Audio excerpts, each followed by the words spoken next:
Can you all hear me? Yes. Okay, good. Maybe she was just, oh, got it. Hi, Geno, how are you?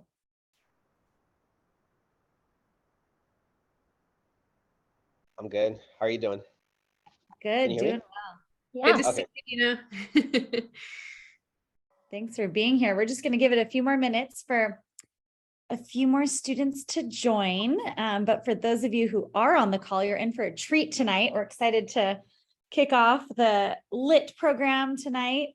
But while we're waiting, I just want to hear how your first semester or quarter has been. If you want to just drop in the chat, maybe the favorite part of your university or a highlight from the fall quarter. We'd love to, or feel free to say it too. But sometimes the chat feature I know is popular. So drop it in the chat while we wait for a few more students.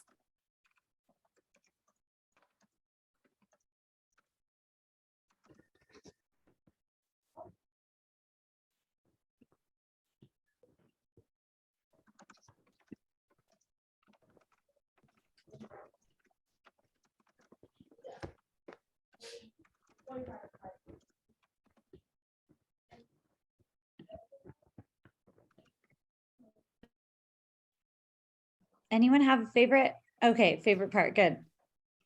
Favorite part of your university or a highlight from fall quarter, fall semester?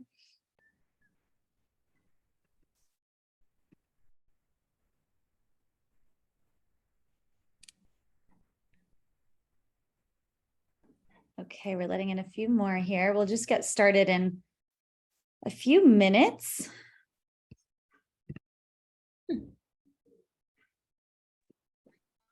For anyone who can join on video, it's fun to get to see all of you where you are. So if you can't, no pressure, but it's always fun to see everybody's faces. These responses make me a little jealous. I didn't have more of a view during undergrad. No.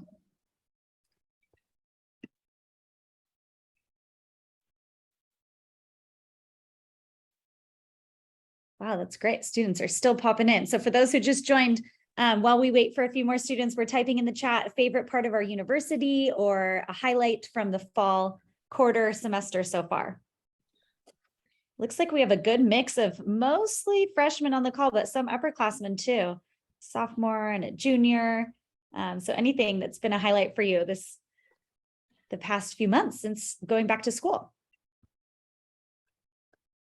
And then for our awesome panelists, we're just going to give the students a few more minutes to hop on, and then we'll get rolling. But we're so grateful you're here. Thank you.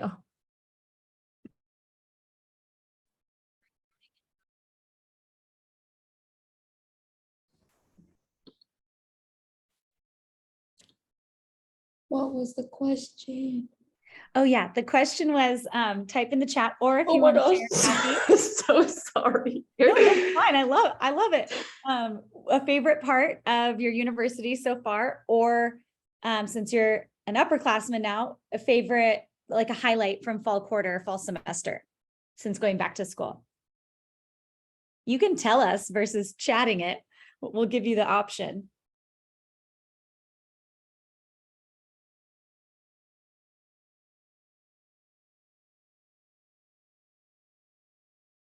I'm seeing some similarities. The people, finding community, the views. That's awesome. Okay, well, let's just jump in and then we'll have other students join as they come. But thank you all for taking time out of your day. I know some of you are on the East Coast and it's later there. So thank you for being with us tonight. We are really excited for the first gen panel. And as we've said before, but these are always a fan favorite.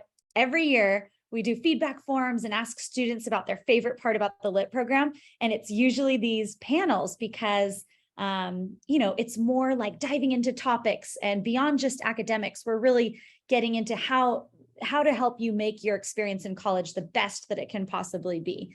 And just really honest, authentic conversations. And thank you for all the students who have written in amazing and insightful, really thoughtful questions to ask our panelists. So we will be asking those soon.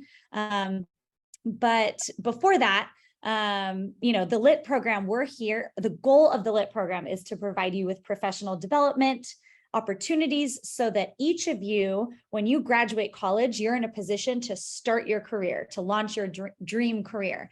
And the way that we do that is through panels each quarter that go, preparing you for internships and resumes, but also panels like this, where you get to learn from people who have walked in your shoes, who are just on the other side, learn from their wisdom and their insight to make your experience that much better. And really the goal is to help you secure an internship or a job each summer that you're in college, so that you're in that position to start your career. And exciting news, data's in, and this past summer, over 90% of Mission Scholars college students landed an exciting internship or job. And many of them, it was a direct result of the LIT program, and having, an opportunity just popped up, but they already had their professional resume or they already had their LinkedIn from one of the LIT workshops. So they were ready to jump on that opportunity. So something we're really proud of. And for all our freshmen on the call, we are here to support you in that next summer. And why this is important is that the connections you make in college and the opportunities and the clubs, everything that you're participating in these 4 years will really influence what you do next and will really help you bridge to your career. And as with like most things in life, what you put into it is what you'll get out of it. So I'm going to turn it over to Paige to introduce our amazing panelists that will be sharing with you, taking time out of their busy work lives to just share their experience to make your experience that much better. And it's going to be panel style. So we'll be asking questions, but also think of questions. If something comes up, you can type it in the chat, you can raise your hand, you can just shout it out. It's really informal, and we designed this for your benefit. So we want you, and you're taking time out of your night, we want you to get a lot of value out of this.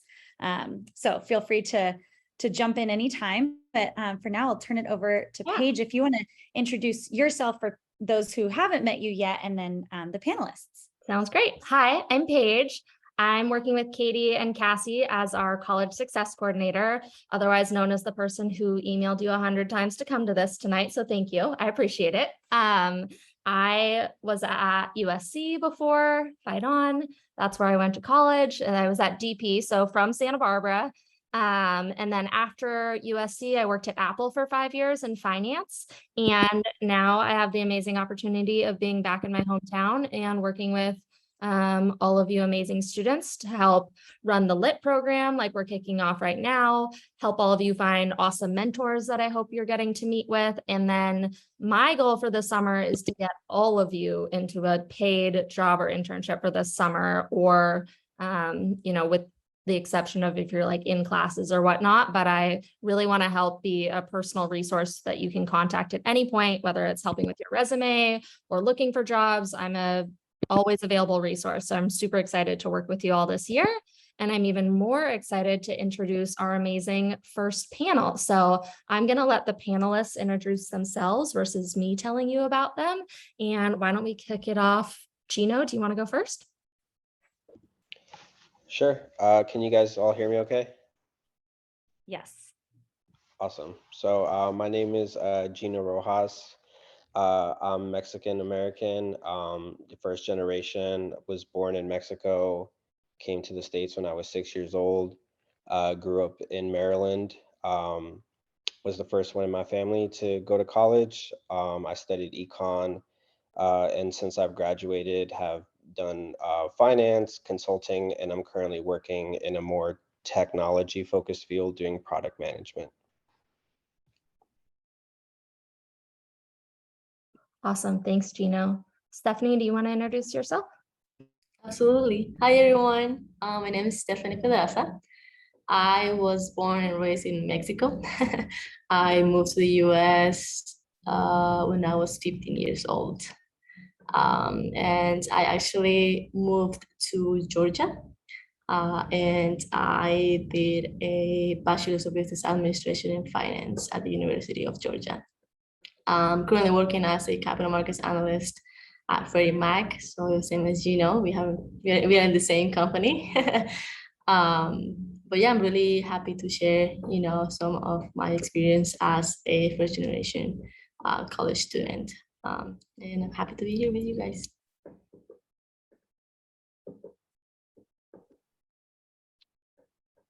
You're muted, Paige. Yeah, you're muted.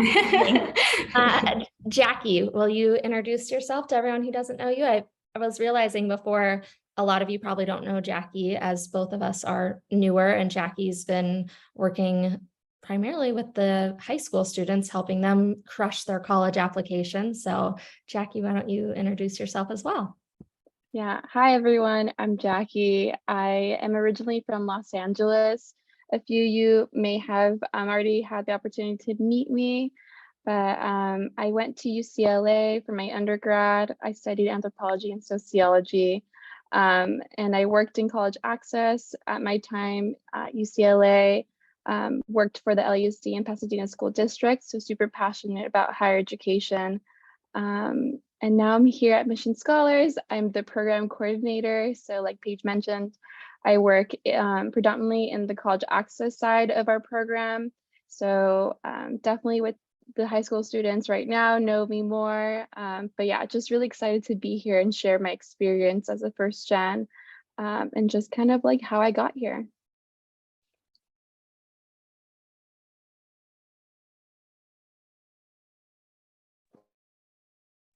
All right, sorry, my mute button keeps hiding, but I'm gonna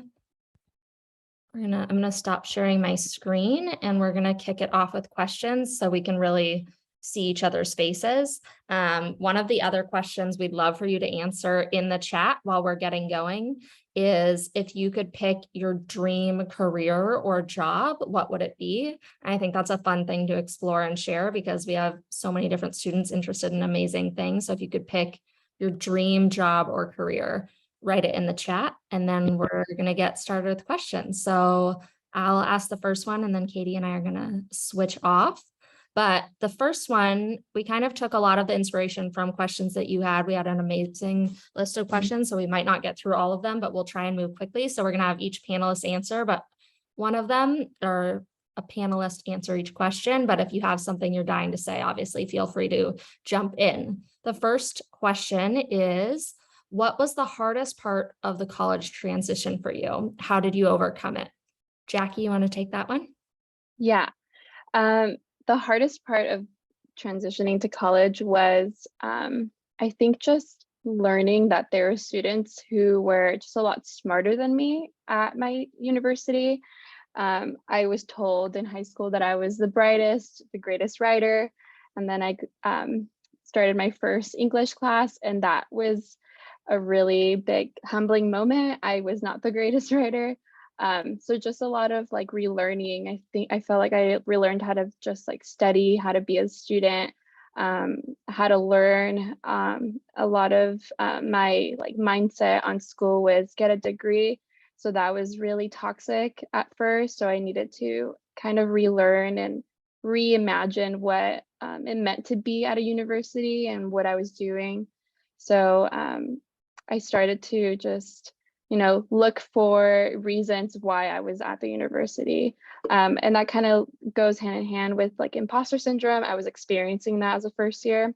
But I was able to reach out to my department counselor and just kind of have a very honest conversation on what I was, like why I was at that campus, why I was pursuing my degrees, because it was just really difficult to really name like what I wanted to do. I was a pre-sociology major, had no idea what I was going to do with sociology professionally. So it was definitely a challenging moment, but with like the counseling, with just being surrounded with people who were motivated, and in my department, I feel like I got like an understanding and was like, I'm here to learn, I'm here to absorb all of this like knowledge because it's so amazing. And not everyone gets the opportunity. So just did like a little reevaluation also as like my privilege on campus. So yeah. Thank you, Jackie, for sharing. Okay, the next question we have for Steph. What is the #1 piece of advice you would give to incoming freshmen? We have many freshmen who just started like a month and a half ago. So yeah, what's your best advice for them? Absolutely. For me, what really helped me, and maybe it took me a while to actually understand and get through my head, it's okay to not know everything, especially being, a first generation college student. It can be really, hard and stressful trying, to find resources and trying to know, to ask question or get the courage to, to reach out. But it's okay.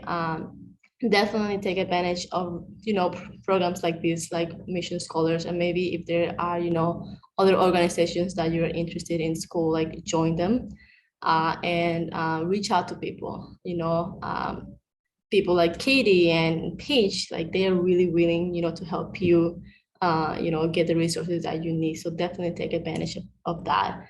So if you don't know any, like something, reach out, like there's people willing, to help you.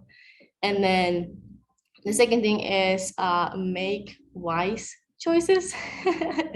I think most of our success comes, from us, making that decision, to apply, to join a club, so do that. And but this, like by this point, we know what's good and what's bad. And so you just try to like do the best that you can and just make, good choices. So that's the best piece of advice that I can give you guys. That's awesome. Thank you so much.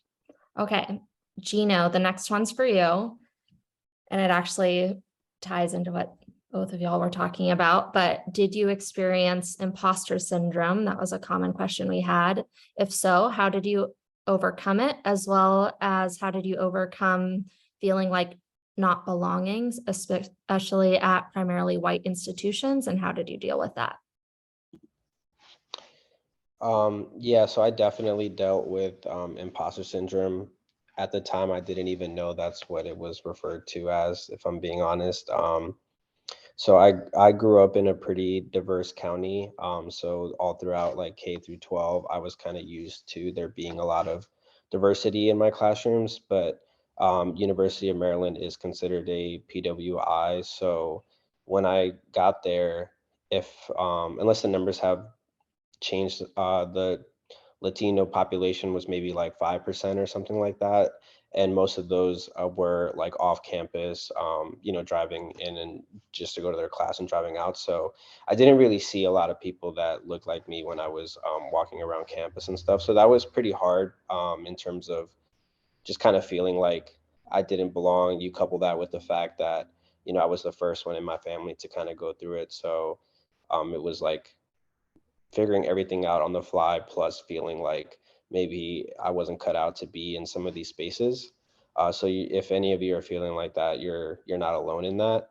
The way that I ended up being able to get through that was at University of Maryland. There was a Latino Studies minor. So I signed up for a class.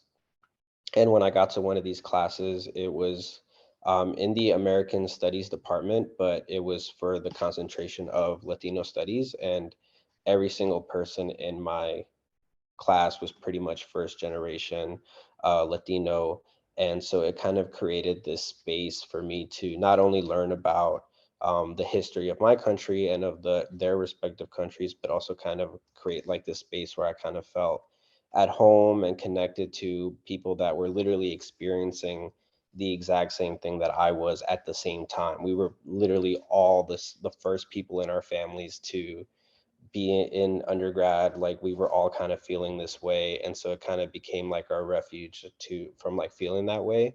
And some of those people are to this day are like some of my best friends, and it really kind of helped me just feel like I wasn't in it alone. So whether it's like a club or if it's like, if you're prospective school has a Latino studies department, I would highly recommend just kind of seeking out some of those opportunities if you're feeling like that, because it's a great way to feel connected to people from your community. Thank you, Geno, for sharing that. I know many of you had that question that came in. So hopefully that helps remind you that you're not alone in it. And it's very common. Jackie, did you have something you wanted to add? Oh, go Yeah. When it was in my first year, I experienced imposter syndrome like chronically, and it carried to my second year. I was having just like difficulty in how I explained that everyone around me was so academically like rigorous and just like performing so well, and I was still like figuring out what I wanted to do. And I was taking courses and just kind of like completing things because I didn't want to miss out on my education. I was lucky enough to get like tuition covered. So I was like, okay, I need to make the most of this. Like, I can't waste this experience. And that kind of came with like my, I guess, like evaluation of like my privilege right now as like a student who's not having to pay for school. So that came with like, am I even good enough like to be here? Like, why was I chosen? Why was I given a full ride? And it was like me just kind of like breaking down. I needed that breakdown for like a breakthrough. And I was like, you know what? Like I am, like supposed to be here because I have a lot of curiosities, and everything that I'm learning here is like just strengthening like me as an individual and as a learner. So I feel like it's very normal. It's very normal to feel like you don't belong in these spaces because they have been either like predominantly like white spaces, and that's something that I like learned to like really dismantle within my education system, is like create space for first generation like Latinx individuals, and like not being afraid with like challenges, but being just more like driven, like this space is for everyone, like whoever wants to be here like gets to be here.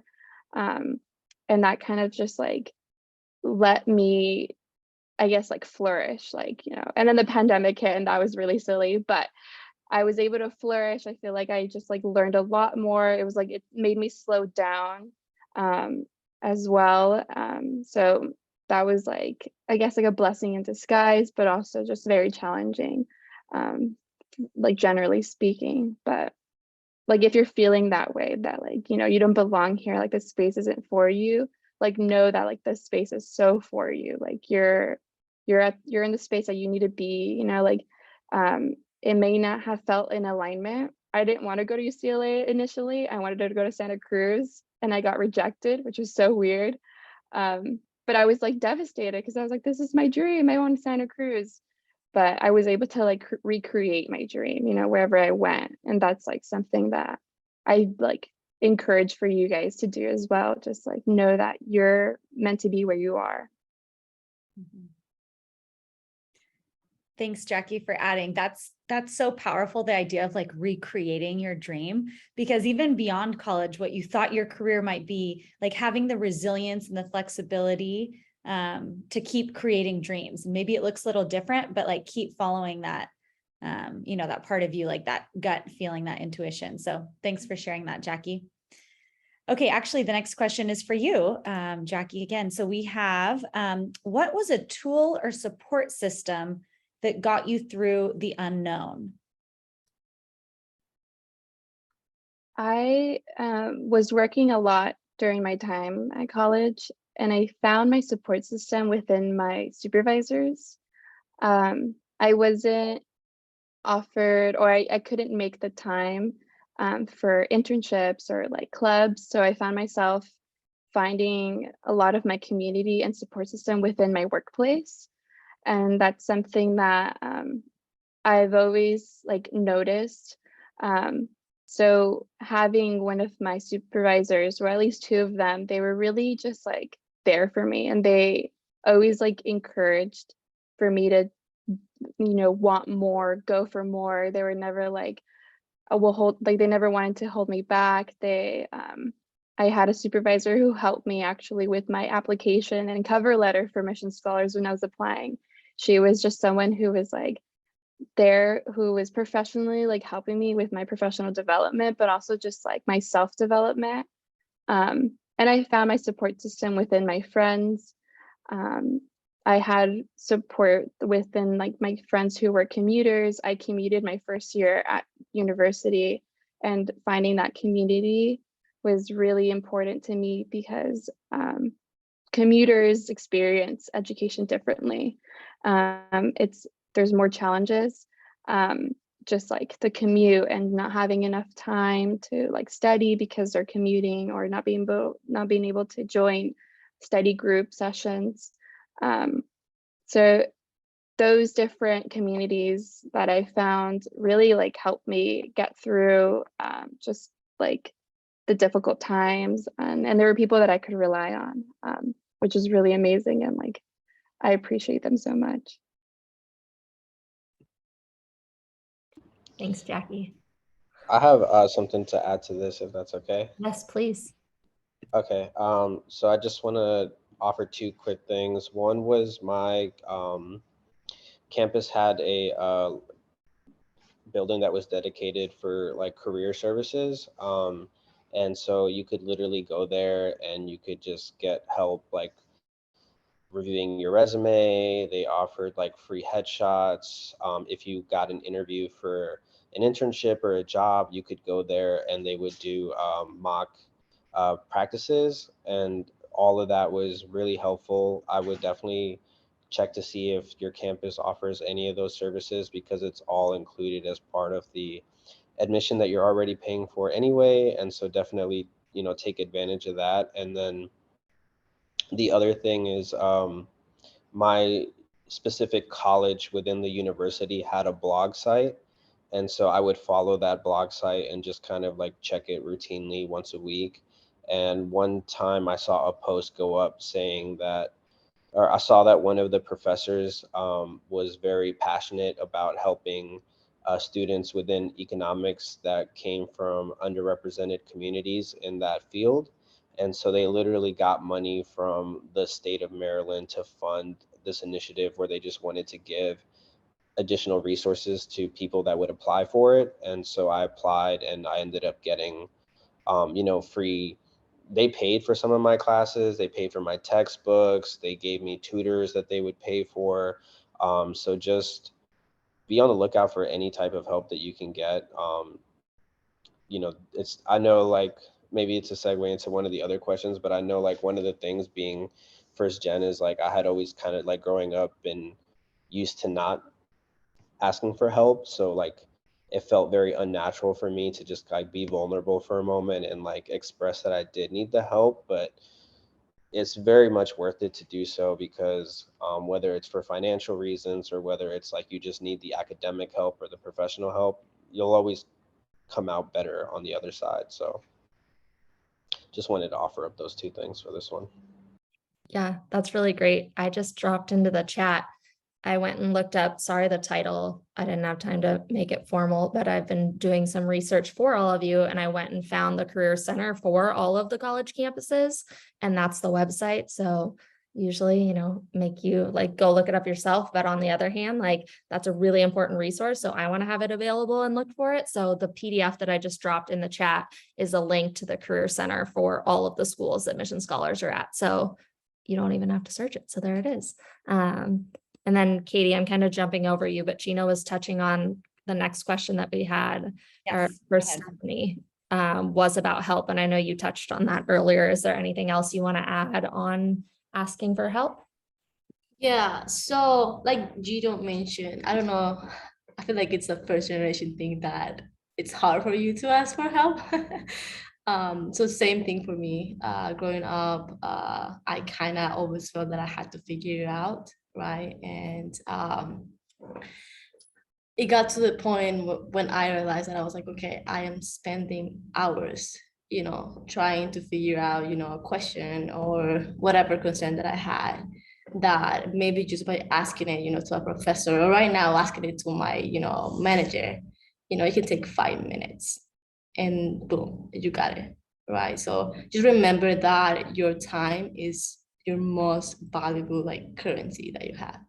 So definitely ask the question that you have. I know it's challenging. I remember when, like I said, I grew up in I was born and raised in Mexico.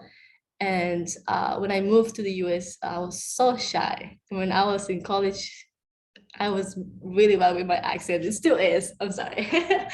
But I didn't want to ask questions, during the class because I didn't want to repeat myself.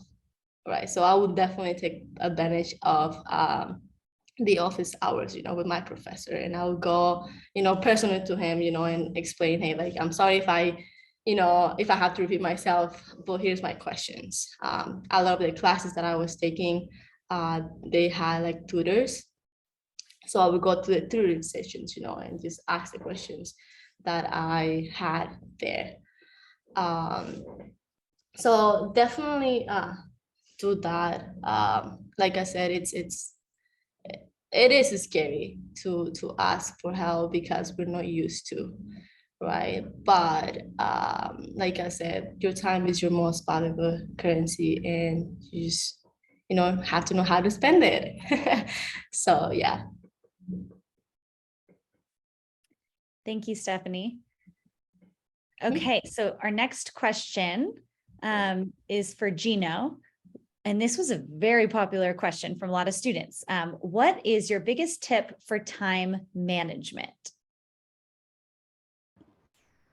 So I was a Google Calendar like fanatic when I was in undergrad. I would literally schedule not just my classes, but I would schedule like when I wanted to work out. I would schedule like when I wanted to go get something to eat. I would schedule when I was supposed to be studying. Like I would even schedule like my going out, like having fun with my friends time. And like I just kind of lived and died by my Google Calendar because I knew that if I just stuck to it and kept everything organized in there, it would always seem to work out in terms of like I would have time to do everything. So I always view scheduling your time the same way that I do scheduling like your finances in terms of like if any of you are into budgeting and stuff, like you don't know where all your time is going if you're not actively monitoring, right? Like when the week is done, when the month is done, you look back and you're like, what did I spend all my time doing? You can literally look at your calendar and say, oh, I did all this, or I didn't do that because I didn't stick to my calendar. So it's like you kind of have to know where you're trying to spend your time and where you end up spending it to be realistic about your time management. So that would probably be my first. It's like you really have to be on top of scheduling everything. And the second would be do not procrastinate. I know that was like the biggest, this is one of those like do as I say, not as I do type of thing, because like something about like being in college, just like you just think like, oh, I'll just wait until the night before to do my paper, or I'll wait till the night of to do my reading and my homework assignment. I'm sure we've all been there. But that you have to be realistic that like, are you really going to know the reading? Are you really going to do as good of a job on that paper if you wait until the night before? And that kind of turns into a slippery slope where you start staying up late at night to finish your homework on time, and then you wake up and you're tired and you're not like at your best self because you're sacrificing your sleep to do your stuff. So I know it's easier said than done, but you'll be much better off just kind of actively working on your assignments a little bit at a time up until they're due versus kind of waiting until the very last day. I have a little brother right now who's a freshman in high school. So I know he's a little bit a ways from, being at his freshman year undergrad, but this is something I get on him about too. Like it's just like one of those things where because I'm sure all of you are really smart, you wouldn't be where you're at if you weren't smart. So it's kind of like, that you could probably get away with like, oh, I'm going to wait until the day before. But the more you do that, the more it kind of becomes your crutch, and you start to kind of build a unhealthy habit for yourself. So do yourself a favor and just work on stuff ahead of time and schedule all your stuff accordingly, and you'll be much better off in the long run. Thanks, Gino. Can I add something? Yeah, please. So do what works best for you. So Gino uses, used to use, Google Calendar, but I use a planner just because to me, I remember better if I write stuff down. So at the end of the day, that you can try different stuff. Obviously you have your phone, you can put reminders, there's a million ways that you can stay organized. Like I said, try to figure out what works best for you. To me, writing stuff down definitely helps. So definitely figure out, what works best for you. Isabella. Oh, go- sorry. No, Isabella, go ahead. I just saw her question in the chat on advice on how to stick to that schedule. I think Yeah. that's a really good follow-up. I was a mix. I was Google Calendar and Planner. I had both on hand, very chaotic, never really followed up with it. But I think what really like helped me was I worked my entire time at university, so I knew that I had to be at some location. So the way that I operated, which was pretty not the best way to think of school, but it's work. So I had to schedule it like if it was a shift, and I would go to work. I had a shift, right? And if you're working, this is something that you could do, but I would go and study 2 hours before my shift. So I would go to my like job location or around there, work, or I would schedule a lot of my time on campus since I lived off campus. I knew that if I was on campus, I was going to be productive. If I was at home, I was not going to be productive.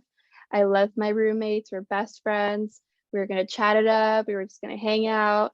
We were going to cook, and then we would forget about doing our like assignments. So I would schedule my weeks accordingly. So I would say, okay, I have class at 10 a.m. I have a shift at 1. I need to stay on campus between that time. If I go home and then go to work, I'm just going to be like, not productive. So it's really just you kind of figuring out what, I guess, like are your priorities, and kind of just like evaluating and reflecting, like, this is a priority. For me, it was a lot of like education is a gift, at least like for what I was doing. So I was like, I need to really like do this well. And something that my mom, like a principle she just taught me, was do everything in excellence or don't do it at all. And that was something that was like really huge. Like she was just like, why are you doing it if you're not going to do it in excellence? And that was something that stuck with me. So I was like, okay, like I want to excel. I want to do the best. I want to like be the best learner.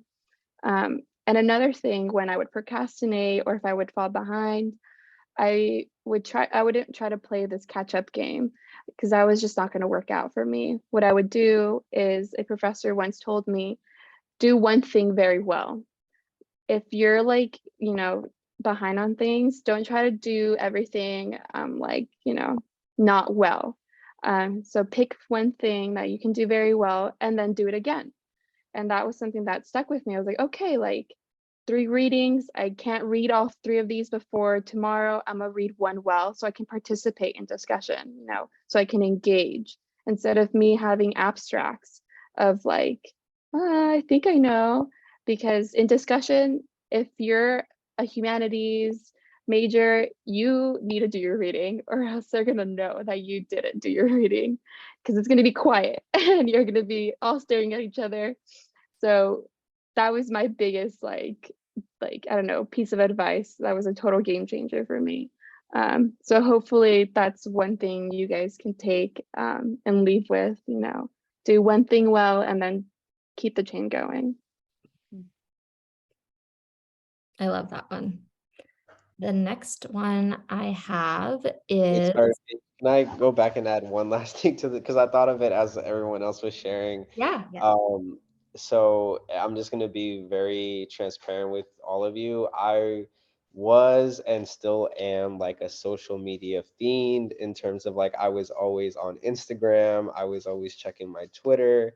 And so when I had in my Google Calendar, the time block for like this is a dedicated hour or 2 hours of studying. When you go to study, just make sure you're actually studying. And the way that I would do that was I would downloaded this app on my phone called Focus or something like that, where it was basically like you could lock your phone down for a time interval that you set. So you could choose 15 minutes, 30 minutes, 45 minutes, whatever you feel like, you know, you could actually realistically hold yourself accountable to. And so you set it to that. And then I personally was doing 45 minutes of studying, 15 minutes of checking my phone, social media. So I would grind hard for 45 minutes, actually do my reading, actually do my assignments, actually study, knowing that like, hey, at the 15-minute mark, I'm gonna get this payoff and I get to go and check my Instagram. I get to go check, I get to respond to all my friends. And then, you know, the next hour starts, I'm gonna run that back. So that's probably one last thing I would add on to the time management. I think that's super true. I actually just read a book called Atomic Habits, and a lot of the strategies that you're using, they write about in fancy words. Like Jackie, when you mentioned adding that study block to like your work hours, it's called habit stacking in their language, where it's like, oh, I already do one thing. If I add another thing I'm trying to do on top of it, then it's like second nature and I don't have to think about it. It's just like, oh, when I get home from the gym, I check my email or whatever it is. And that is really helpful. And then the other thing, because I'm an Apple nerd, and then I'll let it get back to the other people, but there's these things called focuses that are on the new iOS. And you can set up a work focus that makes it, and then it like, you just swipe your home screen too. And it adds a filter so it can make it so you're like Instagram and things that you don't want coming up, stay off. So that's been helpful for me too. Not speaking from any experience or anything. Okay, let's go to the next question. Katie, are you up or am I? Yeah, I can do the next question. What is something students can do today to set them up for future career success? Jackie, we're gonna kick this one over to you, but again, panelists, feel free to jump in. Yeah, one word, network. You really need a network that can look different. It doesn't have to be like super professional. You're in this professional setting, but it's just if someone who's in a sorority who has this network where you know, they have these like internships or they have connections to people that are like, you know, careers that are of interest of you, network, get the number, get the email, talk to them. I know that can be really scary putting yourself out there, but that is truly going to set you up for success, is you sharing that wealth of knowledge. You know, everyone has knowledge. Why like contain it? Share it with people. If this like internship is not going to work out for me because it's not like something I'm interested in, maybe it'll work out for another friend. And maybe that internship will make, you know, open up many doors and opportunities for them in the future. And that just like keeps the chain reaction, right? So I would say talk to your professor, ask them, hey, I'm really interested in this like class. I'm really passionate about what you're teaching. Do you have any research opportunities? If they say no, okay, that's it, leave, you know, go move on. If you have another class that really excites you, ask that same question again, ask your TAs, because they're also doing research. Maybe they're PhD candidates and you can support them in any way. Really just, you know, if something sparks an interest, go get it. And I that's something that I feel I learned later in my time at UCLA. I was really like scared and felt like I needed all these requirements and I needed to fill these like, you know, like boxes. But no, once I was given an opportunity to do something that I had never done before, I learned, I got experience, and that just made me like a stronger person. So really just go get it. Go do what you want to do, ask questions, ask repeated like questions. Like it's okay. Like someone's gonna answer those questions, and that's gonna lead to like many doors for you. I wanna add something. I totally agree. Start networking now. Something that really helped me was joining student clubs. You know, when I was in these like organizations, I was able to to be part of case studies and stuff like that. And that really put me out there, you know, when people went back, you know, to career fairs and stuff like that. Some of them will recognize me. And so definitely join clubs that are, you know, of your interest, but also that you know that are going to help you and that you know that they have the resources that you need, you know, to succeed. Because a lot of them do, and a lot of them like will try to provide you, you know, with tools and stuff like that that you can use, you know, to succeed. So definitely join clubs that you think are going to be beneficial for you. So yeah. Awesome. The next question's for you. So this keeps working out pretty well. One of the questions we've gotten a lot is asking for advice for balance and self-care. Do you have any tips for that for college students, as well as maybe how you manage that in your professional life too? It's always interesting to hear how that progresses and changes. I know that's developed for me for sure. Yeah, absolutely. It's funny because it's now different. But when it comes to balance, when I was in college, you're definitely like allowed to have fun, to have your social life, to go out. You know, it's part of you know, the experience, and definitely like do it, right? But the key in college is to stay organized, you know, and to prioritize what you think is really important. Like I said, it's great to have fun, but if you have a paper due on Friday and you also want to go out on Friday, well, you have to prioritize, you know, what's most important, and then go out and have fun. So that's the balance, you know, in college. Sometimes you don't have a lot of time, sometimes you do have a lot of time, so try to like, you know, accommodate stuff according, you know, to your schedule. Right now it's definitely different just because I'm now focused on work. Sometimes it gets so busy, I'm still working until like 7-8 p.m. And I don't have time, you know, to socialize or whatever. But when I do, sometimes we have like happy hours and stuff like that, so I'll try to do, you know, to go to that. During the weekends, I definitely take care of myself. I don't do a lot. I don't try to log in for, you know, anything work related. Just because I feel like sometimes during the week I have so much stuff to do and so much stress that I actually focus on doing that, and I am drained by the end of the week. So the weekend for me is just like to relax, go plant shopping, whatever I want to do, anything that relaxes me. So it's definitely, you know, different between college and right now, you know, just working. But yes, prioritize, stay organized, have fun, absolutely. Go out, you know, it's part of networking as well. But yes, have your priorities in place.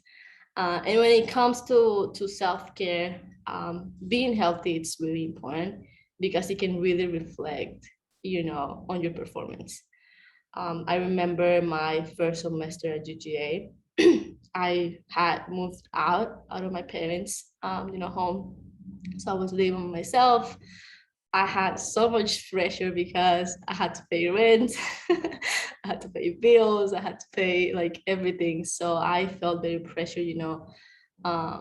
During that time, I remember I was losing weight. I was not doing well. I remember I had an accident. I just felt like it was, you know, the world against me. It was the worst semester I can remember. But it got to a point where I saw that reflected on my grades. And I was dependent on scholarships, like a lot of, you know, the stuff that you know, my money, my income, a lot of it was coming from scholarships. And obviously my grades, having like bad grades was definitely going to take away some of the scholarships. So I had to like step back and be like, okay, I need to make this work.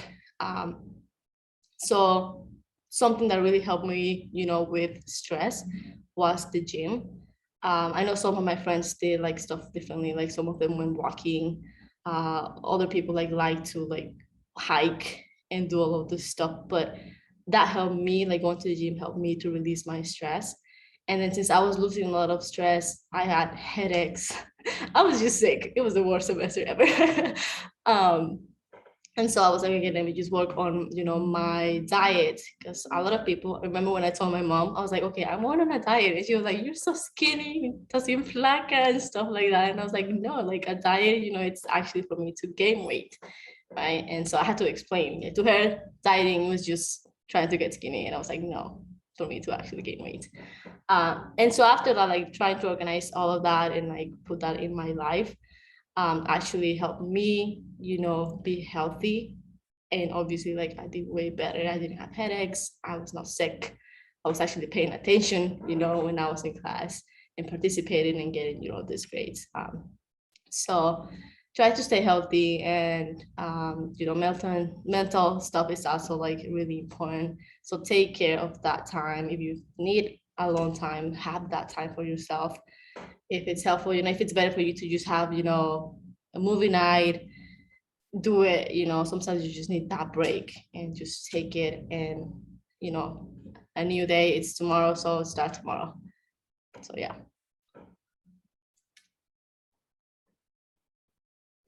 Thank you. What I'm hearing too, for students on the call, it might be helpful to know those activities or things that do relax you and kind of like rejuvenate and replenish and fill you up, to know those things, to write them down, so that when the stress is high with school and balance and everything you all have on your plates, you know what activities to go to that are your ways of relieving stress.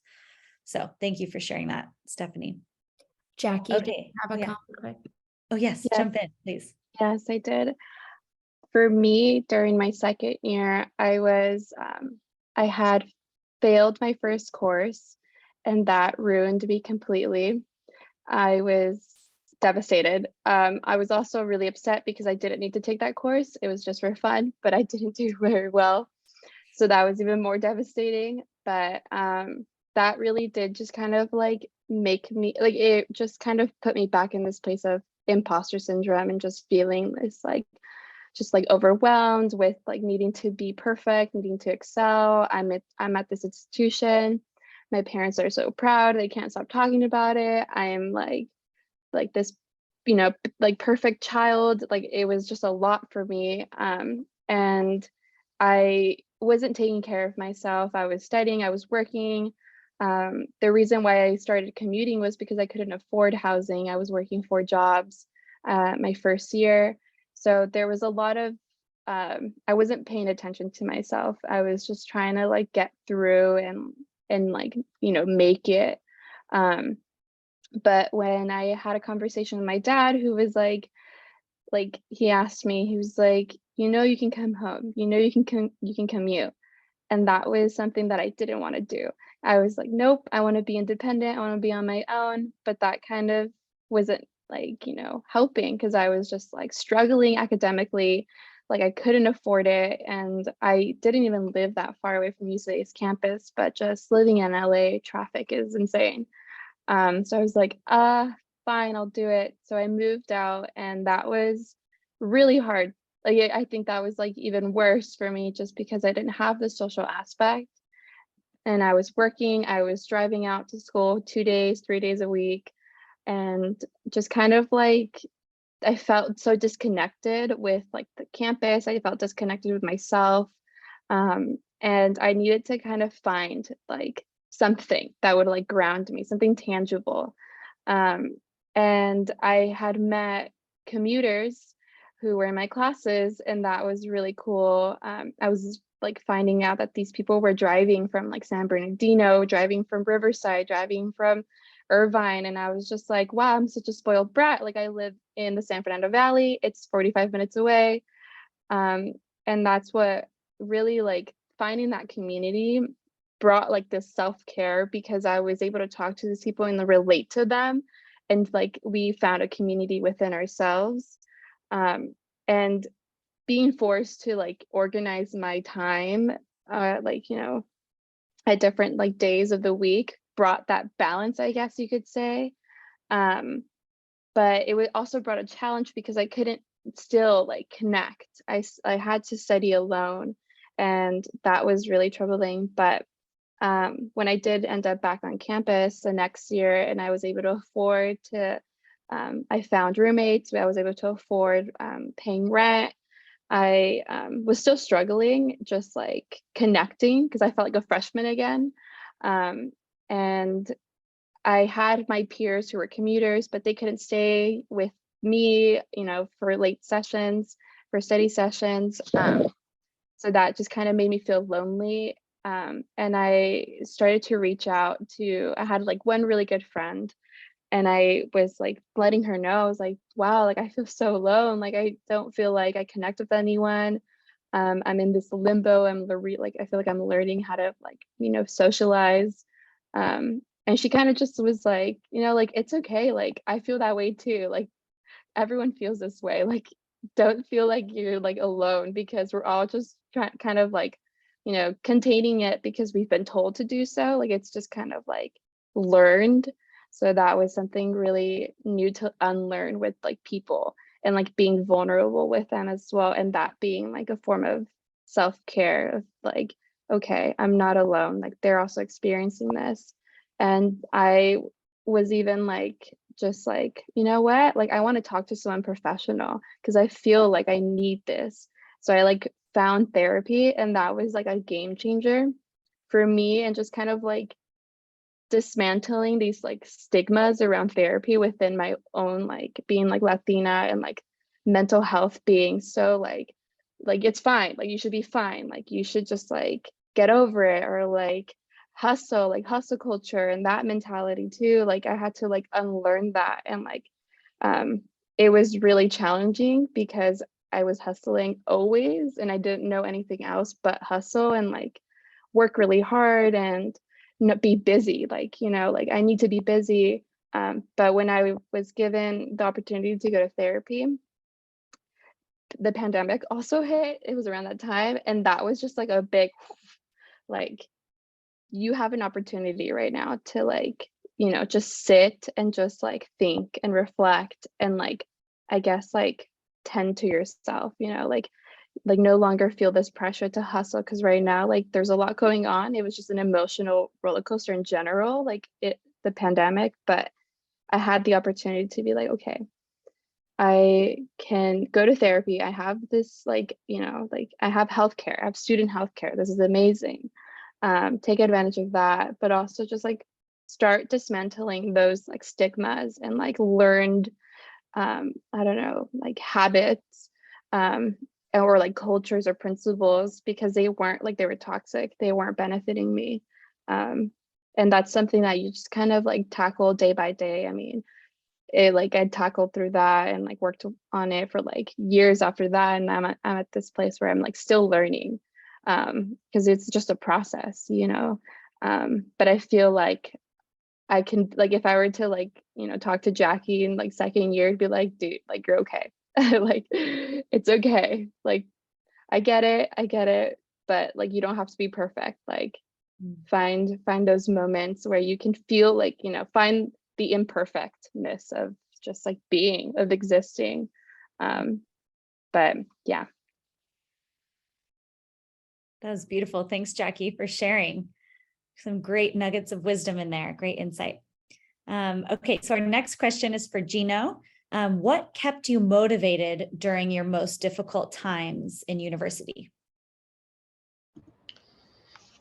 Yeah, so I guess just to start, before I get to the actual answer, I want to say like one thing that I feel like isn't talked about as much is the fact that like while you're in this period of your life where you're in college, we don't get told enough that life still continues to happen outside of college walls, and everybody here has like a unique story. And you know, when I was an undergrad, I dealt with some very like personal things in terms of like I lost an immediate family member. I had family that was dealing with like immigration issues. I was in a relationship and went through like a really bad breakup. And so like all these things are things that you may or may not go through during the time that you're in undergrad. But the point is really that you never know what life might throw at you during this time. And that might actually be the cause of the difficult time. It may not necessarily be you're having a hard time in your classes. It might actually be you're killing college, like you're on top of everything, but you're dealing with something outside of college. And so that was very much what I was dealing with. And the thing that kept me motivated throughout that time was just the fact that I took a step back and thought about everything that had happened to lead me up into that point, in terms of like my parents sacrificing everything to leave their home country and come here and provide this opportunity for me. And so many people that were rooting for me in my corner, and me wanting to kind of hit this accomplishment to make them happy. It was obviously something I wanted for myself, but I just kind of thought about all the people that, how much it would mean for them to see this, to see me like graduate and get that degree.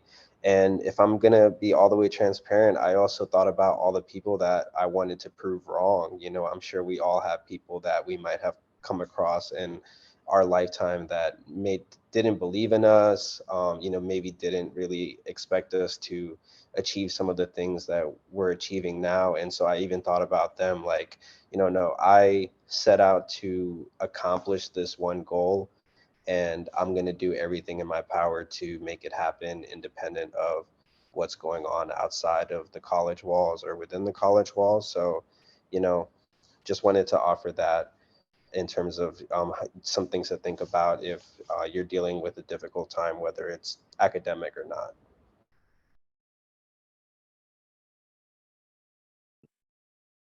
That's really helpful. Thanks, Gino, for sharing. Jackie, I appreciated you touching on a question a lot of students had, which was finding your place and your people. I know you talked about finding that in the community. I wanted to ask maybe more specifically, like, how did you meet them or get up the courage to like introduce yourself? Like, what was the like kind of nitty gritty of like, how do you meet people in a new environment? Yeah. I just my demeanor and persona, I'm not a very like, oh, hi everyone. I'm more of I just like hang out unless someone starts a conversation with me, and then I'll like kind of like entertain it. But I can say that I have like at least 5 really good friends throughout my time at college. But I didn't feel like I had like a big community, which is fine with me because I don't need that. I only wanted my select people, and I met like acquaintances or really good people within, from my other friends, but people that I connected with and I felt like they're my people, like I can rely on them, like they've seen it all, they've gotten to know me, which is like something that in general I've always had a very difficult, it was always difficult for me to open up because I just didn't want people involved in my life just because it would just be too much. Like I was scared of like, just exploring like friendships or relationships. I was like, I'm fine with who I have in my corner. That's enough for me. But when I was in my commuter era at college, I would have like, I think what would like kind of like connect me with those people who were also commuters was like, okay, like we would have a group project and then people would start talking about, oh, let's meet, like on the hill or at like, POW or something at like at this time, this day. And I'd be like, I can't, like, I don't live here. And then people would be like, oh, like really? Like why? Like, oh wow, you're a commuter? That's crazy. And then like I just like someone would hear it and be like, who's a commuter? And I'd be like, oh, me. And they're like, me too. And then like kind of just like have that conversation and like we'd like just bond. I like had one friend who like I remember him, Judas, like he was like a really silly like dude. He was just like, I don't know, really a character. And I learned that he was a commuter too. So we both would like complain about like, oh, people don't understand commuters, like we can't like hang out. But I put myself out there in a way where I joined clubs. I joined the girls' water polo club at UCLA for 2 years. And that was something that I swam and competed in water polo in high school and in my adolescence. So I was like, okay, I like this. So let's see if I can find people that also like this. And I found 2 friends who became my roommates later on, and then quit the water polo team because it was too intense and I couldn't do it anymore. But I then found a friend who was like, come to this like Latina sorority meeting, and I was not very interested in sororities. I was like, that's not my thing, but I just went for like the exposure in the community, and then found like a smaller community there, like my Latinos, my gente. Like I felt like I didn't have my Latinos around me. It took 2 years at UCLA to find like a really like strong Latino community. And I was like, we live in LA, UCLA, Los Angeles, come on, like where are they? But I also, within like my workplace too, I found friends. I climbed, I've been climbing, rock climbing, for like 5 years now before college and during. So I found a community there. I was working for the outdoor adventure program at UCLA, and a lot of them were just like my friends who I would hang out with. And I could like connect with them because we all had a passion for the outdoors and creating space for people who weren't just like, you know, like wasn't like a predominantly white space. We wanted to make it equitable and like accessible to everyone. And that's something that really like fueled my passion with the outdoor industry. So just like having that community as well there. And then I was a lifeguard, so as well found community there. I think that was like my biggest community. Lifeguards are just like chaotic. Yeah, it's kind of funny. I don't know what it is, but just kind of like put myself in different places, and just like found people that I connected with. It was hard though, like during class, I was always scared like to ask people for like help or questions, or be like, oh, like how did you find that reading? You know, I just felt like, I guess, intellectually intimidated. So that's why I wouldn't connect with people like in class. Like it was just like, that was me. But outside of it, in like activities or at the library or something, it felt easier because I was like, okay, we're all like, that's more human, that's more social. We're not all like around in this academic. So it was hard. I mean, I like pulled myself out of things as well when I was like, this isn't like working for me. I didn't want that community. But I think just like putting yourself out there, if you like something, there's a club for it, I'm sure. If you're interested in a career path, there's a club for sure. There's so many clubs. I never went to an activities and clubs fair though. I always missed it because I was working. But was able to find out about clubs from friends and just like attend one day. But there is definitely people who are as like cool, as weird, have the same interests as you. You'll find them, they'll come into your life. I'm a really big believer that like when things align, like that's like the perfect timing. So just like put yourself out there, and talk to those like who, I don't know, just like seem like would be really cool. Thanks, Jackie. Okay, Katie has a final wrap-up question for us, but before we do that, I just wanted to open it up to anybody here. If there's a question that you want to ask live, you've got 3 amazing people here. So if you have a question, feel free to speak up. Otherwise, I'll hand it over to Katie.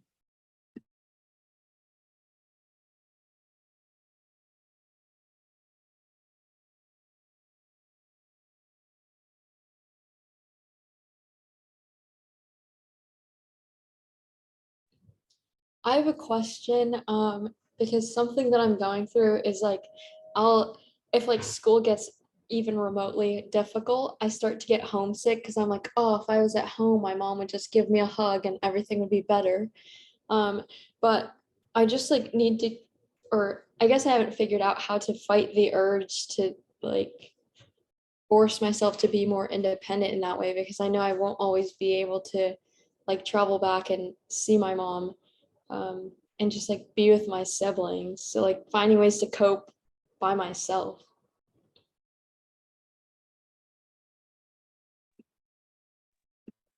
It's a really good question, Kathy, and you're not the only one who had it. Does anyone want to? Yeah, Yes. I am. Oh, sorry. even though I didn't like move away from home like so far as like some students are, I forced myself to not visit so that I could kind of like experience that like independence. And once I was like 3 months, 4 months, like not visiting my parents or just kind of doing phone calls, I was like, okay, now I'm on my own. Like, what can I do that reminds me of home? So I would call my mom and be like, Mom, how do I make that salsa you make? Or Mom, how do you make that like the Mexican rice?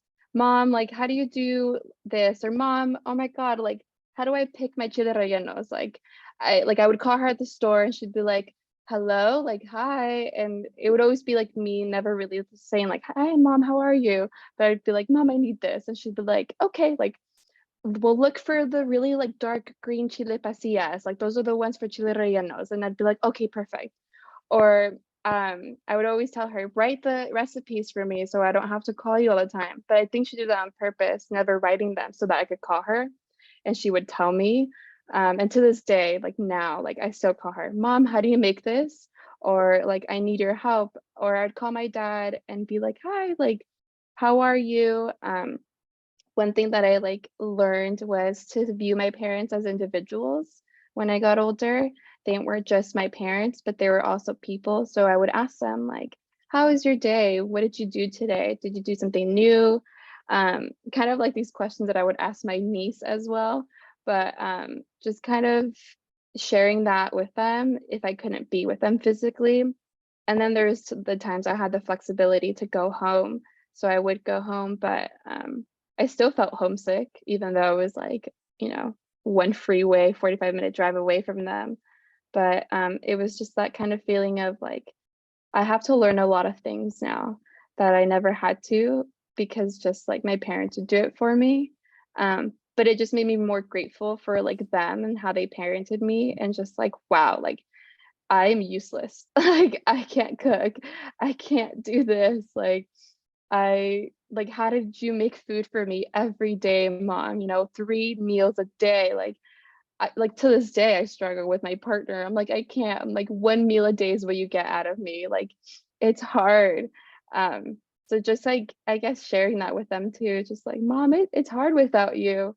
And they appreciate that. And then they'll, parents love you and they are really always gonna like love you and be there for you.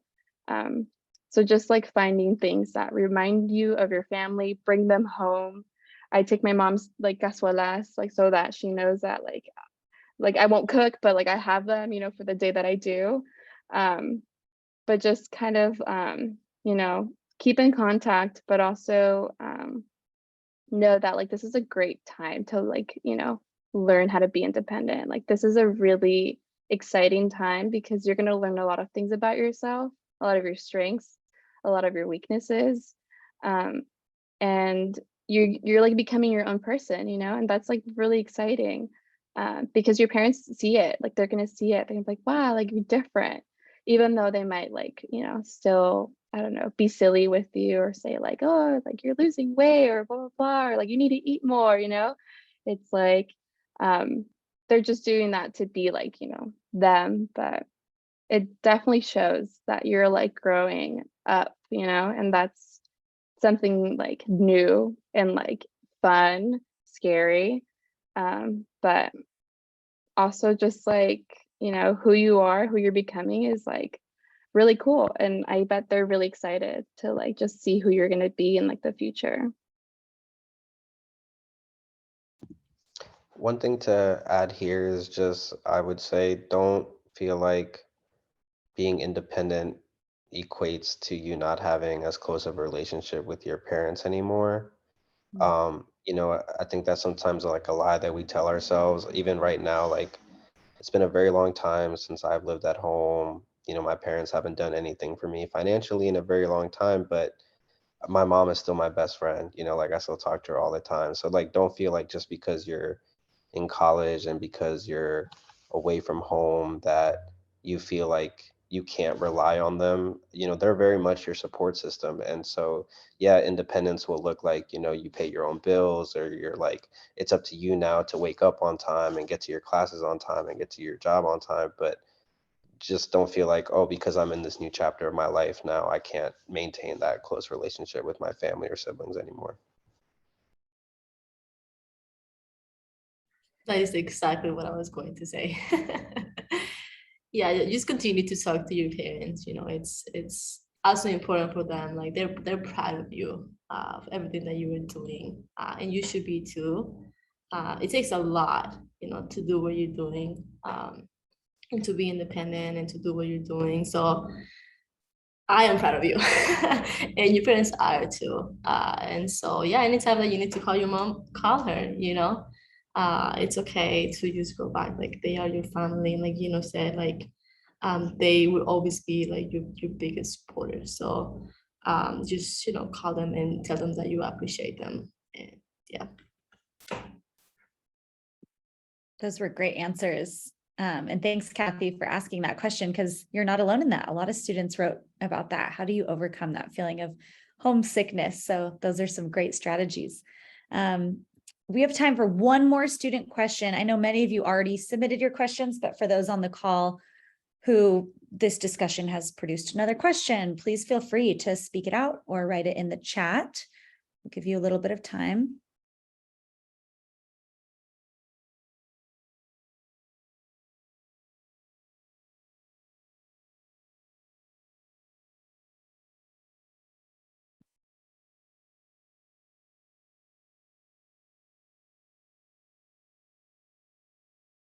Okay, I can segue into the final question then. But if you're a student that hasn't gotten your question answered, write it in the chat while we're answering this one. So our last question for the panelists: why do you think a program like the Mission Scholars Lit program, a program that equips students with career development training and helps them find internships each summer of college, why is the Lit program important for college freshmen on the call? Really, any college student on the call, not just freshmen, but yeah, in your opinion, why do you think this program is valuable? And we'll start with Geno, and then any panelists can answer. Sure. So I swear I'm not traumatizing my little brother, but I'll use him as a quick example to segue into my answer. So he's literally in his first term of high school right now. And ever since he was in 6th grade, I had been talking to him about high school and like what that journey looks like. And so he knows that like in his mind, the way that we've set up high school is it's 16 terms, right?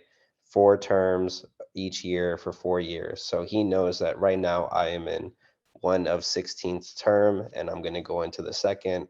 And so he's kind of no longer thinking about it as in like freshman, sophomore, junior, senior. It's like I have to focus on getting the best grades that I can 1 term at a time for these 16 terms. In a very similar way, you guys that are now in college, I don't know if every school does it the same, but when I was in undergrad, it was 2 semesters, fall and spring. And so, you're realistically looking at about a total of 8 semesters.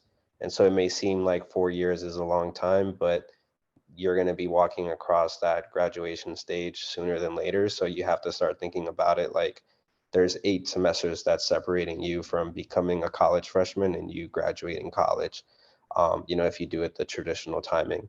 And, the purpose of college for a lot of people is to, get your degree and to be able to find a job that you're really interested in to kind of, finish that out. So I think a program like this is so important is because it's really not a lot of time. And so you really need to start thinking about, what your kind of dream role looks like, what you want to do. And even if you don't know exactly what you want to do, that's okay too. But like, that's why having this support system and this program around you to have those conversations and help you figure things out is so important, because I really just can't stress it enough that like before you know it, you're going to be a sophomore and you're going to be a junior. And each year that pressure of like having to have an internship on your resume to lead into that first full-time role out of college just gets bigger and bigger, especially as job markets get more competitive. So you guys really are in a great place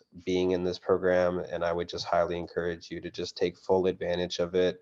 There's no better place to be than a program like this, where you have people that are actively caring about you and just want to see you be at your best and want to see you land that dream role, when you graduate. So yeah, I just really want to say I love the program, and I just want to kind of even offer up, like, if anybody wants to reach out after this panel and just kind of stay in contact, going back to the whole, it's never too early to network. I'm very passionate about making sure that, not just first generation students, but really anybody that wants help is getting the help that they want. So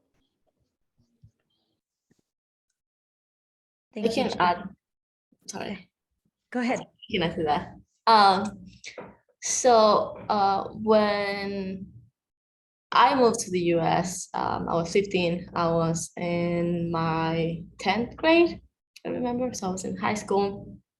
For some reason, I qualified to this program called College Assistance Migrant Program. And so it was a program just like this. It was 1 year. And so during that whole year, they provided a lot of resources for me basically to succeed. And I was kind of sad that during high school, I didn't know all of for me, it was like scholarships during that time. During high school, I didn't know all of these scholarships that I could have gotten,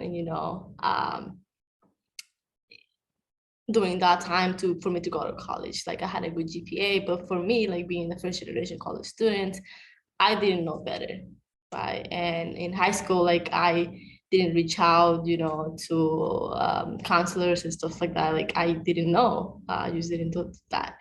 And when I joined this program in college, I really realized like all of the stuff that I could have gotten, if I knew. That didn't happen, that's okay, because camp was there for me. So they provided me with a lot of resources, a lot of like information, on scholarships that I could apply to, and I did that. And so during my second year, I was able to be a mentor for the new class coming to camp, because I wanted to give back, to that program that helped me so much. During my first year, I met my best friends. Like, we still like keep in contact. We, do a lot of stuff together. We do trips together now. Like, everyone is doing their own stuff, working and all of that. But like, thanks to camp, I was able to meet, some of the best people in my life right now. And like I said, like, they provide a lot of resources. Like the fact that Paige right now, she just dropped a PDF for you guys with the website for the Career Center. Like, you didn't even have to do that, right? So definitely take advantage of opportunities like this, because a lot of other students don't know, right? Probably, and they don't have the advantage that you have right now by having, a program like this. So definitely, take advantage of this, reach out to Paige, to Katie. And like Gino said, if you guys, want to keep in contact with me, you can contact me. I'm also like really willing to help like at any time. So yeah. Thank you. Oh, Jackie, did you want to add? Yeah, I did. I can speak for myself, but I didn't have a program like Mission Scholars. And I know that I would have just been so like, oh my God, I would have loved it, because navigating college alone was so hard. It was really frustrating sometimes, just because I felt so like helpless. But also I found because I didn't have support, I went and like found support. So I made sure to look for it. And that's something that I want you guys to take away is, if like you have resources, or if you need resources, go and find them. Like, take the initiative. Like, this is like for you and it's going to benefit you. One program that I really loved being a part of at UCLA was AAP, which is similar to like EOP or any counseling program, but they were just so amazing, so crucial to my like academic excellence. Tutoring, I found tutoring there, just counseling, like free prints, like I could print all my assignments for free. There was a food closet for people experiencing food insecurity. Like it was just like there was resources that I found on campus that were amazing. So I totally encourage you to look into your campuses. They have those support systems for you as well. And like you should totally take advantage of them. Like people are in the institution who really want to create space for you. And I also want you to take away is to create space for yourself. Like you are there, you are amazing. You know, don't let anything like challenge you. Like if it challenges you, like overcome it and like really just like excel within like your programs, your interests, your careers.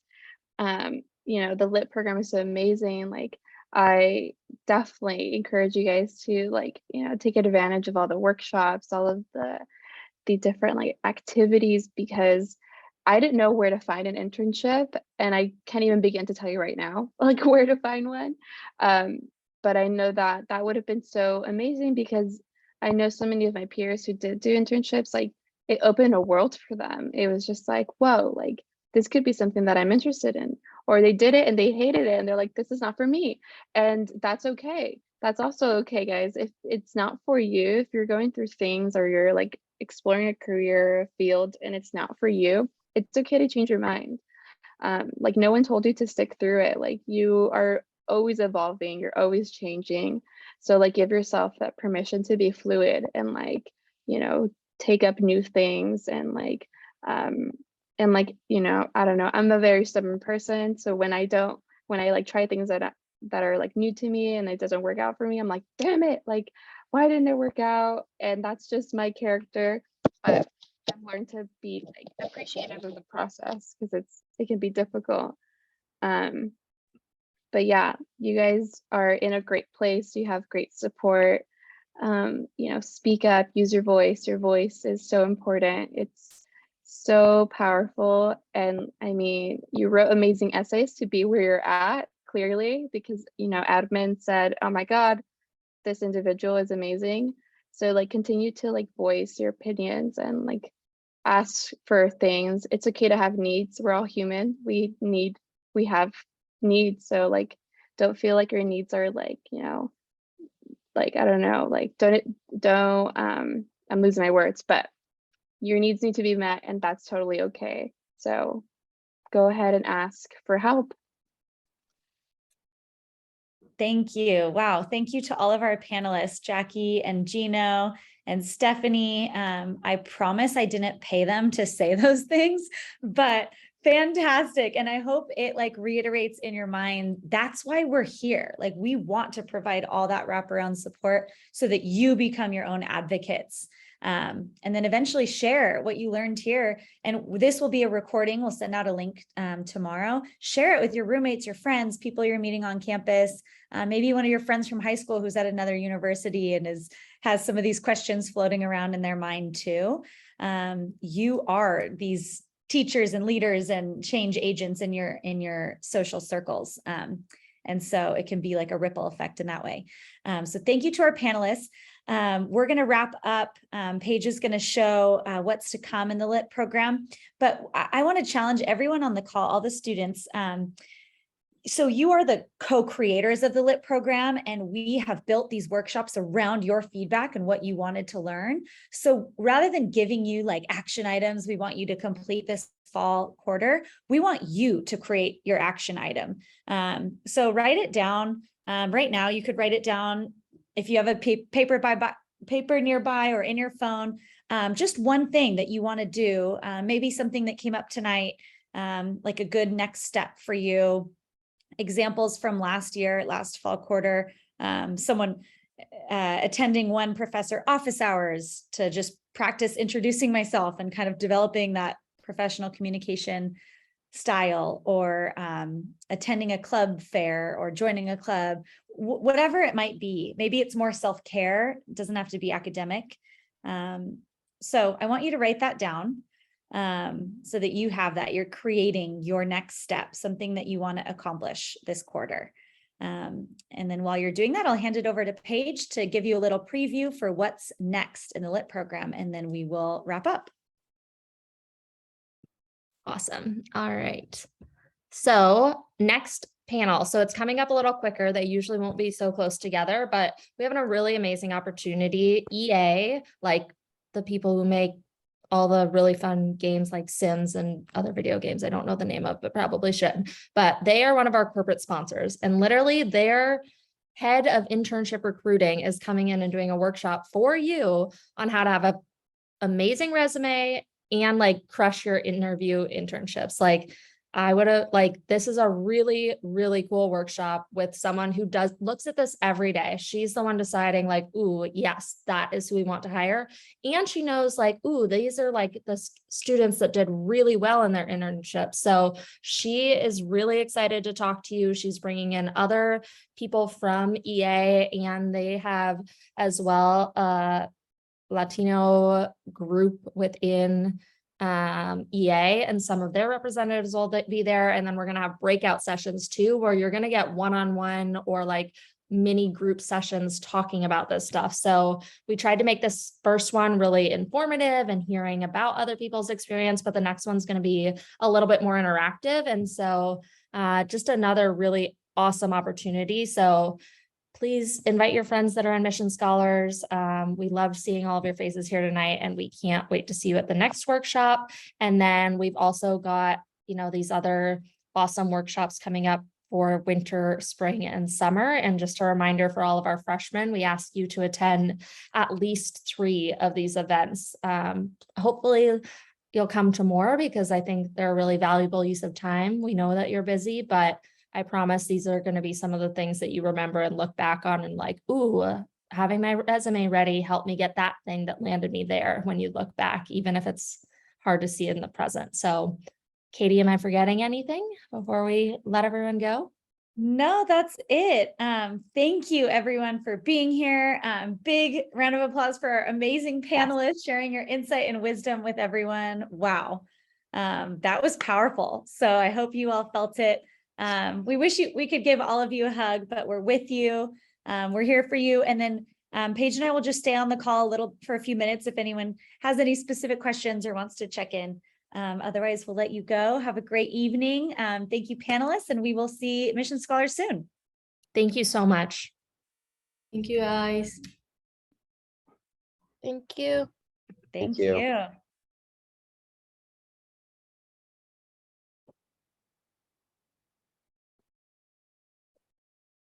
Okay, we did it. That was awesome. Oh, You did yes. great, awesome. Hi, Veronica, can you hear us? I was wondering if you're a student from Reach. Oh, she's gone. Okay. She was typing. We were like chatting directly. Oh. She's at UCLA right now, so she's asking me questions. Great. And is she a Raoul? Is she a Reach student? I think she I is. think so. Yeah, Okay. she's a